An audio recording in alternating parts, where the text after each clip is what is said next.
माझं नाव कैवल्य गजानन नाटेकर आहे. मी चौथीत अभ्यास करतो. आज मी माझ्या हिमाचल प्रदेशच्या सहलीबद्दल सांगणार आहे. आम्ही माझ्या सुट्टीमध्ये हिमाचल प्रदेशमध्ये मनाली, शिमला आणि कुलूला गेलो होतो. तर आज मी त्याच्याबद्दल थोडक्यात सांगणार आहे. असंख्य मंदिरे आणि मठ असल्यामुळे हिमाचल प्रदेश हा भारतातील देवभूमी राज्य हिमाचल प्रदेश हा भारतातील देवभूमी राज्य असा म्हणून ओळखला जातो.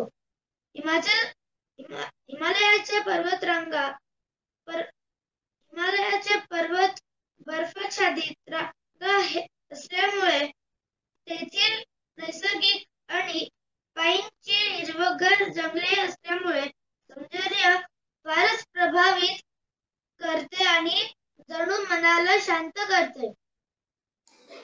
महाराष्ट्रापेक्षा कैवल्य, मला स्लाइड चेंज करायचं तेव्हा सांगशील. महाराष्ट्रापेक्षा बऱ्याच गोष्टींमध्ये इथे फरक लगेचच जाणवतो.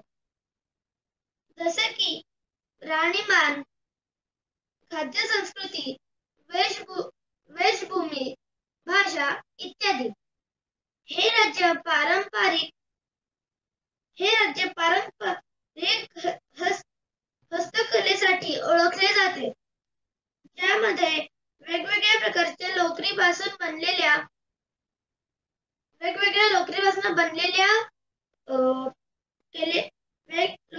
केलेल्या शाली, पेंटिंग्स, लाकडापासून बनलेल्या काही शोच्या वस्तू, रग्स आणि तिबेटी कार्पेट यांचा समावेश आहे. हिमाचल प्रदेशमध्ये अनेक सुंदर तलाव आहेत, जसे की धर्मशाला येथील दल सरोवर मंडी जिल्ह्यातील प्रसार तलाव. हे तलाव केवळ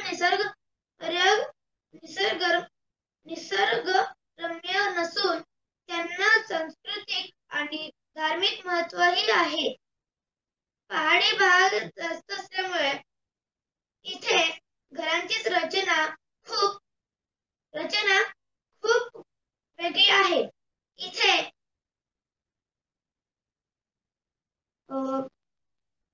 घरांचा स्लाइड जरा दाखवतेस.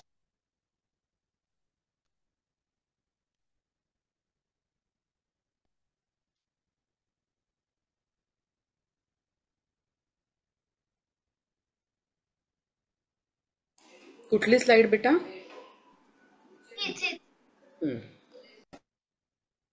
याच्यामध्ये तुम्ही घरं बघू शकता.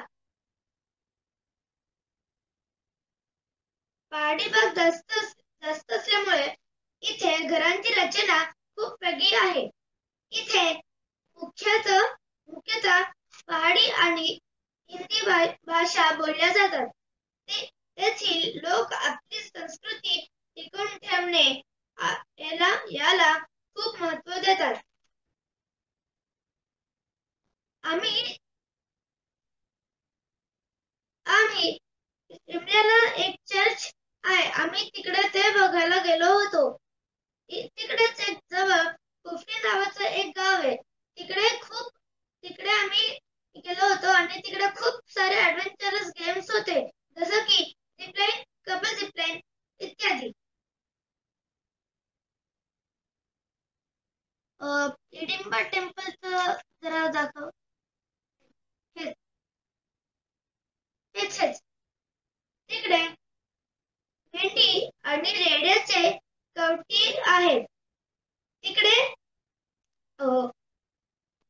राक्षसणी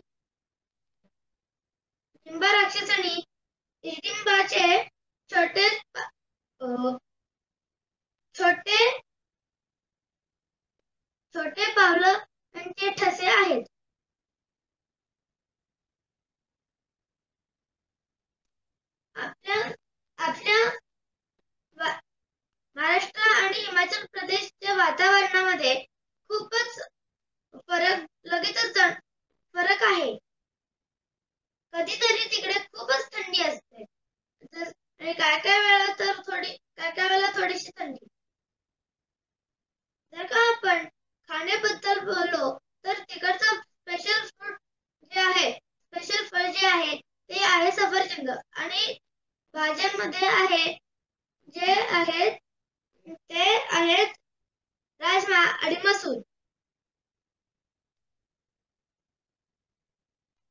आम्ही मनालीला एक नदी आहे, तिचं नाव आहे बियास नदी. ती रोहतांग पास वरून चालू होते. मनालीमध्ये घरांची अरेंजमेंट खूपच वेगळी आहे, कारण की ते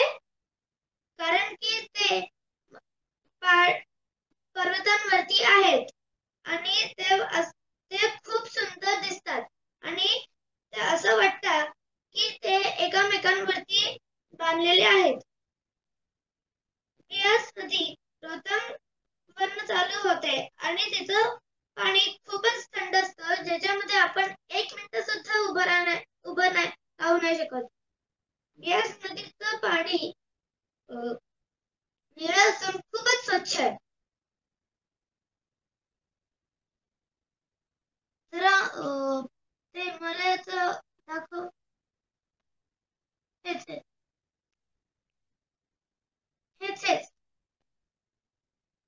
तिकडे खूपच बर्फ असतो, पण यावर्षी बर्फवृष्टी झाली नाही. अजून सुरू व्हायची आहे. हिमालय हे जगातील सगळ्यात नवीन पर्वतांपैकी एक आहे.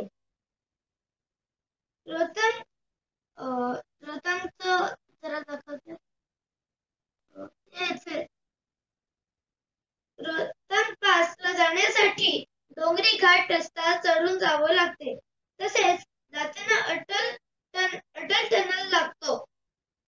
खिंडीतून हिमनद्या, शिखरे, लाहोल व्हॅली आणि चंद्रा नदीचे दर्शन होते.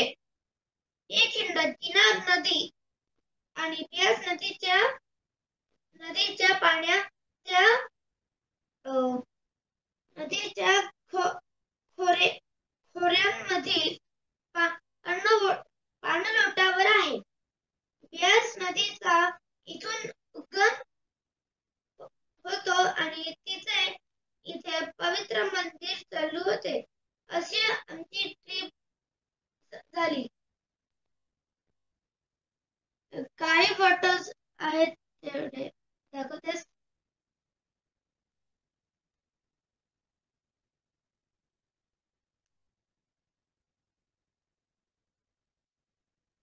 अशी आमची ट्रिप झाली.